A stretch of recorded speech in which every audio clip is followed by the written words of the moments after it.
All right, so this is an update. Um, we built this thing in 2019. We used fence plank as siding, and this is your normal privacy yellow wood fence plank that is 6 foot to 8 foot in length. Some is 8, some are 6. Some used, some not used. Well, a lot of these are used, and they are used because we wrecked the fence, or we had a lot of jobs during certain times of the year wrecking fences and rebuilding them. And then we were tasked with the job of hauling off the old materials. So what we did was we just de-nailed all of the fence plank and had a miter saw out already ready, a chop saw, and we just ran the fence plank across the chop saw and chopped off Bad sections. bad sections, rotted sections, and so on. And some sections we didn't get to yet because we were too busy.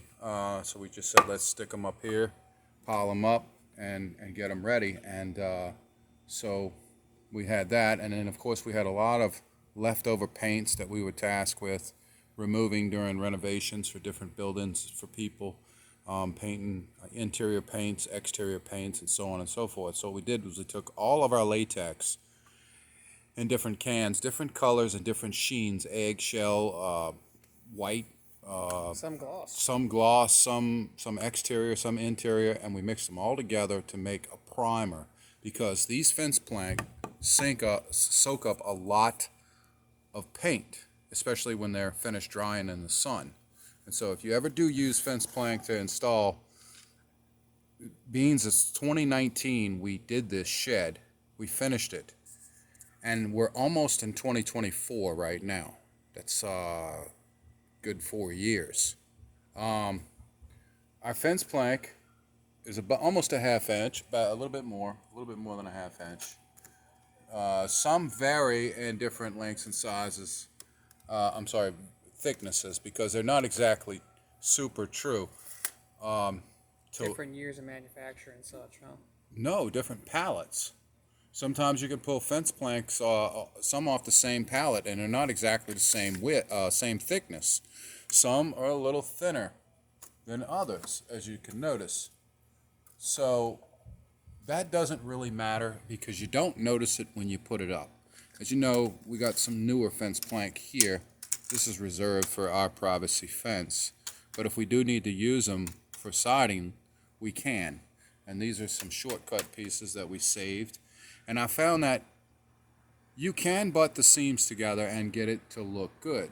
You always want to save, of course, your nicer boards for the front of your building if you're building a shed out of this stuff. But here's an example of it still holding up. Never washed it. I think this is two and a half coats of paint, or two coats of colored paint, and then one coat of primer, really thick. It was repainted last year, about a year and a half ago. Not really. It was kind of touched up, right, on the white. Yeah, just touched up, just barely. So these are 2x6s that are not treated, and they were quickly painted and covered up, and they're caulked. You can see the caulk sinking in, and they need to be caulked again because they were only caulked once. But you can see how a 2x6 and the underlayment behind here is 7/16 right here. So this would be 7/16 behind here.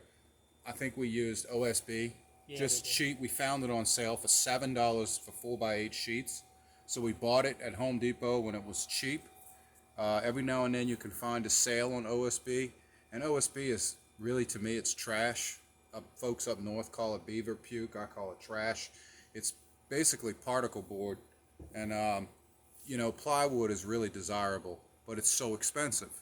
And so this OSB, I don't even know if it was rated for walls. I don't know what it was rated for. They have different ratings for different OSB. All I know is that we used 3/4 inch for plywood for the roof because we got lucky and we got some old foundation. They were using it for some kind of form, concrete form. And so we were able to buy them off of a construction site after they were finished using them. And so we found some 3/4 inch plywood, and we bought enough sheets to do this roof, and we were really lucky with that.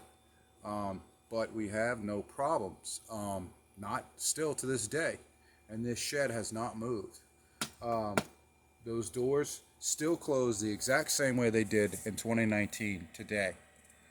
And this structure is, I guess it's nailed together and screwed together so well that even if it did shift on the pillars, or I were to stick a level on the side here and then we're off just a bit, either to the side or in a different way, because there's so much weight in here, the doors would still not rack because it's put together with so many gussets.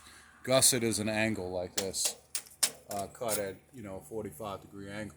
So inside the walls of the shed are so many gussets, but we built this shed for less than $1,000, or way less than that, I believe. And by using fence plank and overlapping them by about an inch, 3/4 of an inch, it's only about 3/4 of an inch of an overlap, probably somewhere around 4 and something and change. Yeah, so these fence boards are really what, 5 in width? What are they? They're about 5.5. 5.5. Okay, so we're overlapped about 4 3/4. I think that's what we went by. Yeah. 4 3/4 to 4 1/4. As long as the fence board matched up, we just nailed it on. Right, and so some fence boards, when they're previously on a fence and you're using used fence plank, they warp in a certain direction. They might warp outward, or they might warp like a banana in the other direction. Like over here, take a look at your warped ones again. See your warped fence plank? Look, right here. See how that bowed? Yeah. I take my bowed fence plank and I try to use them in the same direction that they're bowed. So if I do a run like this and it bows outward, I'll put the outward bow and then another one with an outward bow, and so on and so on. I won't do is turn one backwards and put a bow backwards. Consistency. Right. So I keep them consistent, and they came out fine. And so a 2x4 is not really a 2x4. Everybody should know that if they're building anything, it's really 1.5 inches. So to frame everything in, or to put decorative corner pieces, or to put end caps and frames around your doors and window frames and things like that, you can use a 2x4 or a 2x6. And that really hides the edge of this really well, because this is all flush against the 7/16 underlayment behind it. So you can see how well it hides that siding. And it's still holding up. It's not giving us any problems. And even at the ground level, look, go to the ground level. Yeah, that's a cedar board down there. This is a cedar board. I had some cedar fence that I wrecked, and some of the gates are made out of cedar, and they're the same width and thickness, but they're made out of cedar. So I decided to do the skirt out of cedar just in case we had rain splash up and bugs and things like that, because they don't like cedar. Cedar's not very strong, but it resists. It's a good bug barrier. Yeah, it resists a lot of the elements too.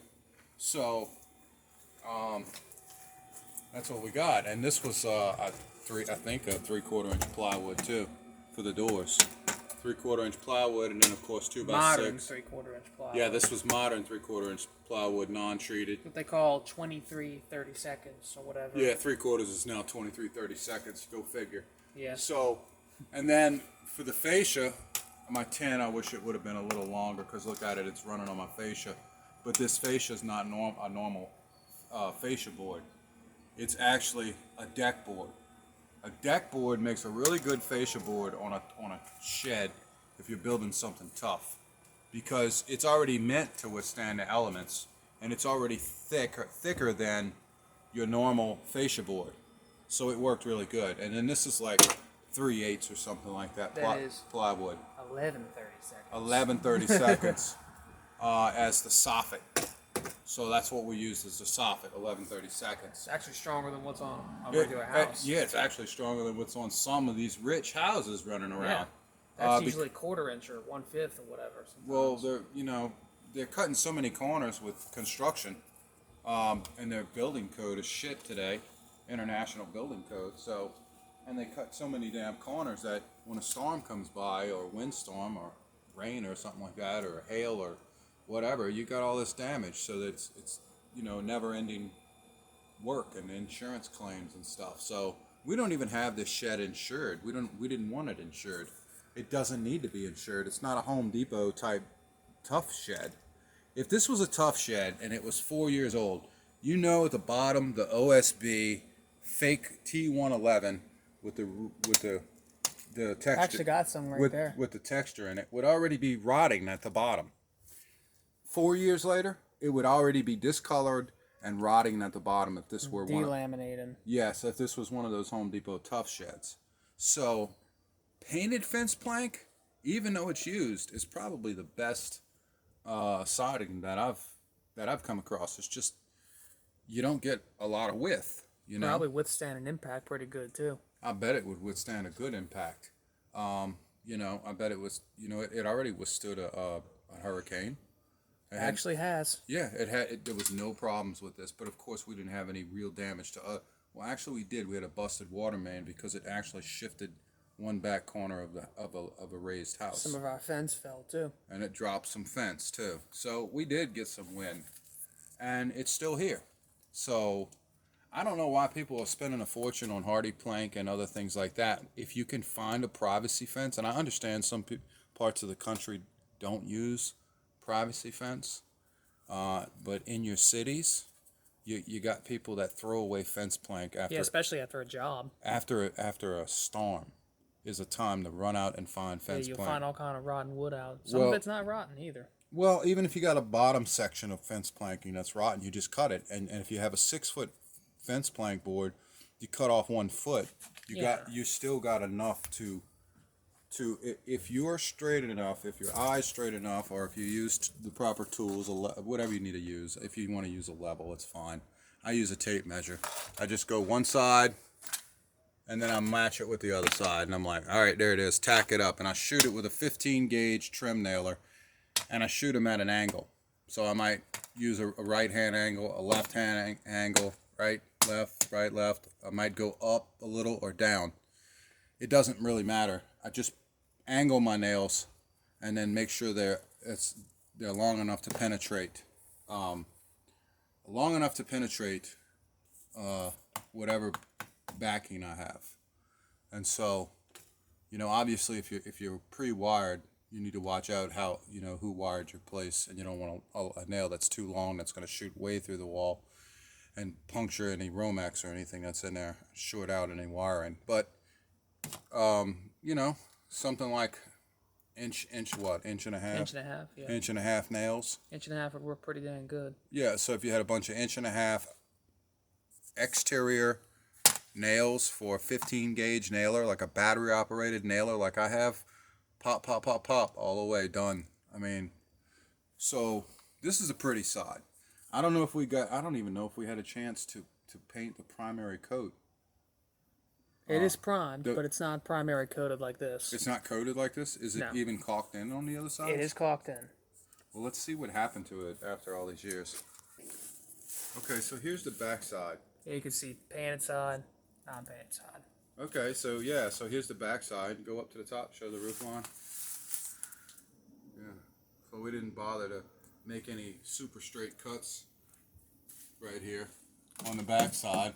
All those. Obviously, there's a lot of caulk in there, but it's fine. This is a shed. It's not trying to win an Academy Award.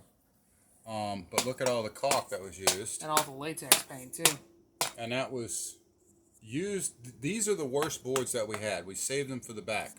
So a lot of these boards were partially rotted. And in case you're wondering how tall this thing is, that's an 8-foot fence back there. So that fence in the back is actually, it's about 7.5 foot right there. So that roof line sits about 8 foot up right here. Just the bottom of the fascia in the back, because this is a low spot in the yard. And so it's higher here. So yeah, it's still all sealed. It's perfectly fine. And look, we got to touch up some caulk spots right here. Oh yeah, must have sunken in. Yeah. Yeah, just a little bit. But after 4 years, this is what we got after 4 years, and it's very humid back here. Very. It's very moist back here. you know, obviously it's protected by a fence in some way, and then this large overhang. It's almost a 3 foot overhang. I think it is a 3 foot overhang. So Those are interior 2x6 that's still lasting because we painted and caulked them a lot. yeah, it looks like we need to finish that right here. Yeah. Okay, and then we'll come back and do that. But this is an update on this, okay? And so then we use the old Home Depot cheap tin, you know, the corrugated tin on the roof. And this is just an overhang that we built just to protect tractor, wood, things like that that should be parked under here. And here's that tough shed crap right here. That thin OSB type, you can see it's OSB type, T111 type groove. I mean, it should, T111 usually is a water groove, but you know, this is their tough shed style material. And I tended to use this one day for, I don't know, some junk wood or something to use as a floor builder, to build up a floor for height and stuff like that. So it's not going to be used for anything exterior for me, even though it's rated for exterior. To me, this is junk, because look at how the bottom of this could start to rot. And this is what you buy when you're buying one of those sheds that are $2 and $3 and $4 grand at Home Depot. Or Arlo's, or any one of these other places, you know, that sell them. They build them out of 2x4s and junk wood, and they're getting away with selling them for a lot of money.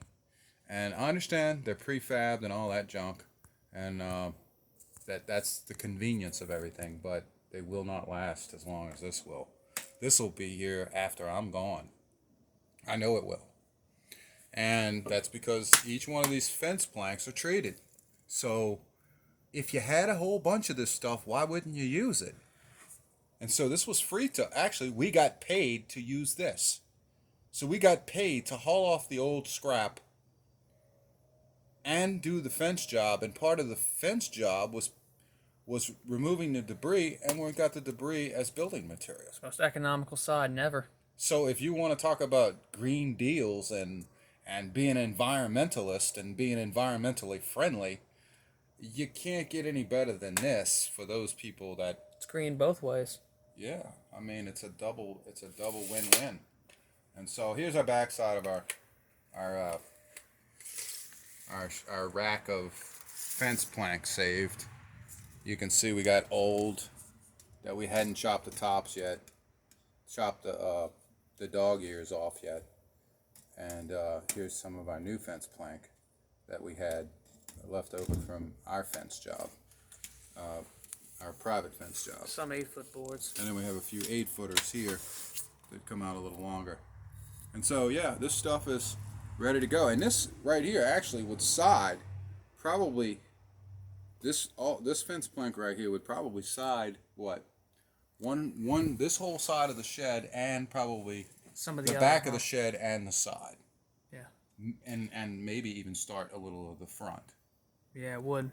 Just Because- that rack by itself. Yeah, because it a little bit, you know, it goes a lot further than you think it does, especially when you don't overlap it a lot, and you do just enough for strength and everything else. And so look, we even matched the corner almost matched. Look, the way you should. And so mitering these was a nightmare, and that's why it doesn't look like a really good job. My table saw was a piece of junk Ryobi plug-in, and the blade was just setting itself on fire trying to push this stuff through there and miter this That whole length at a 45. yeah, at a 45-degree angle to meet this. So I should have had a better saw to do the miter job, or at least a new blade or something. But that's what you do. You put the crappy side in the back, and this is fine. Anyway, I hope this update helps somebody figure out whether or not they want to use some fence plank, because I can't think of a better use for it than this. I actually think this is probably better used as siding than an actual privacy fence. But it does hold up good for a privacy fence if you can get good runners and good poles. You know, if you live in a high wind area and you set poles 6 foot apart, and you put at least 3 runners on your fence, you got something that might hold up to higher wind. But they always fall down. And there's always fence boards out for the trash because of that, especially in big cities that use privacy fences and neighborhoods and stuff. So there's always fence plank.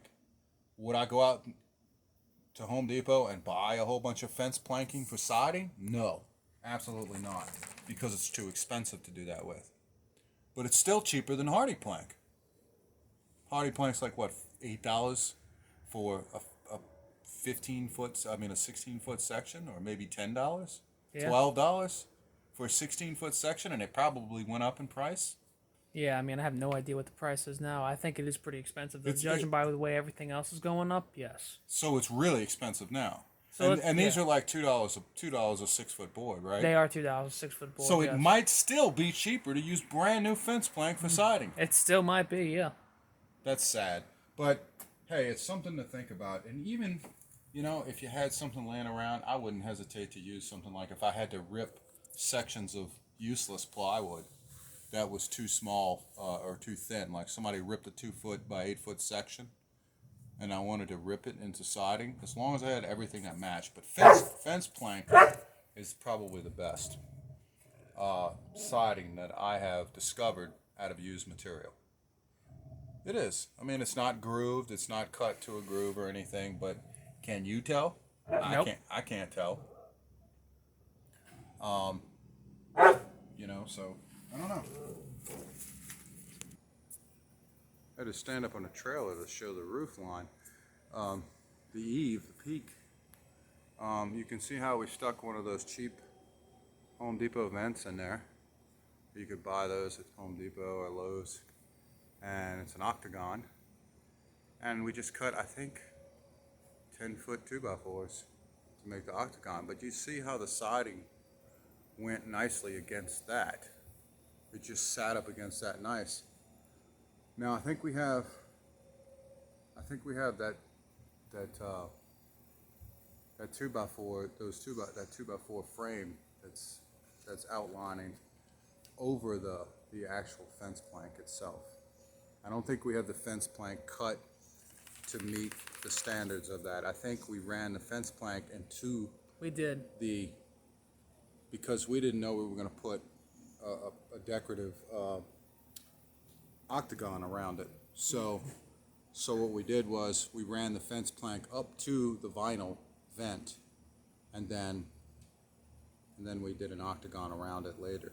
Yeah. We could have recessed that 2x4 octagon into the siding. We can still do that. We can go back with a saw right now and cut the ears off that siding and just shape it in there. But there's no need to. It looks fine, and there's plenty of overhang to protect it. So this is what we have, and it looks the same as this on the other side. And this is 4 years later. So just wanted to give y'all an update in case you were thinking about doing this. Fence plank makes a great siding as far as I'm concerned, because I always noticed how long it lasted in certain neighborhoods that I worked in for 20 years. And I've seen it last 15 years, longer, sitting out in the weather, even longer than that in some cases. It seems like different pallets of it last, I guess it's a different cut of wood or a different treatment that it had at some point. So the older plank lasts a little longer, and in some batches of the newer plank lasted pretty long. So when I saw 15 years out of fence plank beaten in the sun, the rain and the wind all the time in the South last that long, I said, wonder how long it would last on a building painted, dried out first, of course, and then painted. And obviously it's probably going to outlast me. So here we go. And then this is the update I wanted to give you. And then I suppose we could compare it to Hardy Plank, but I don't see what the point is. Do you want to compare it to Hardy Plank in case people don't know what Hardy Plank is? A lot of builders use Hardy Plank as siding. We could. It's right over here on the side. We're fixing to tear some down. All right, so this is Hardy Plank. See, we put this up a long time ago. And Hardy Plank holds up pretty good. I mean, it holds up fine. I think we shot this with some nails in the corner, and we probably put some screws in it underneath to hold it up, and then that's that. And I gotta say, if you get too close to the edge right here of hardy plank, if you get too close to the edge, I mean, if you don't give yourself some room, all this will chip off. You will chip a whole section off. It's cement and board. Yeah, I mean, it's nothing, but this is all they make now, though. They're starting to sell this in 4x8 sheets, and people are using it for all kinds of stuff, you know. But this is what it looks like, and when you finish cutting it, your saw blade's done. And look, you can see it does cracking like that. Look, see that crack? Yep. And it'll fracture like that. And the problem with hardy plank is it can't take a hit. Look, Dang, that was just your hand. that was just my hand. Once you get hit in that gap space right there, it can't take the hit. And That wasn't scripted. no, it wasn't. I noticed. No, I remember when there was a $90,000 house built in 2005, and hardy plank was popular, real popular, and it came out, and they were like, "Yeah, we're gonna use hardy plank," and the woman was all excited, and she was super excited to have her house built, and the builder was charging her $90,000 for like a 1,700 square foot house, brand new material, vaulted ceiling, kind of like a lodge. I mean, I'm sorry, a loft that overlooked the living room area and all that, with a bedroom upstairs and a bathroom. It was all nice and pretty and everything, but the outside was hardy plank. And I remember a storm came through, not even near the coast, further up, you know, higher up off the coast, away from the coast, for a tornado to lose speed, or hurricane to lose speed. And it threw things like rocks and 2x4s and sticks and stuff like that from the woods. And they had all these holes in the side of the hardy plank. And I remember the house was green. It was like sea green. They painted this yellow hardy plank like a sea green color. And they had all these black holes. And what was behind it was like tar, I guess tar paper. So you could see that everywhere. And that's probably from what I just did to that piece. So I don't see that happening over there. I don't see that happening there. I just don't. You know, I don't see that happening in fence plank. I mean, yeah, you might get some dents in it. Might look like some hammer marks, some scrapes, some paint missing. But I see patching that up pretty quick and painting back over it. You? Yeah. Yeah? How about a kid with a BB gun? A kid with a BB gun shoots that, That's nothing. you just putty over it. Yeah. You shoot this hardy plank with a BB gun and it's coming to pieces. Right? Or a slingshot even. Oh yeah. Or Bigger kid- object. Or kids throw rocks or something like that. It's done. So that's the problem with this hardy plank, you know, cheap concrete backer board or whatever it is. I don't even know what it is. Cement board, sheetrock, gypsum board, whatever they call it. You know, I just named off multiple different types of materials that they actually use at home, you know, sell. So whatever. This is the update. Thank y'all for watching.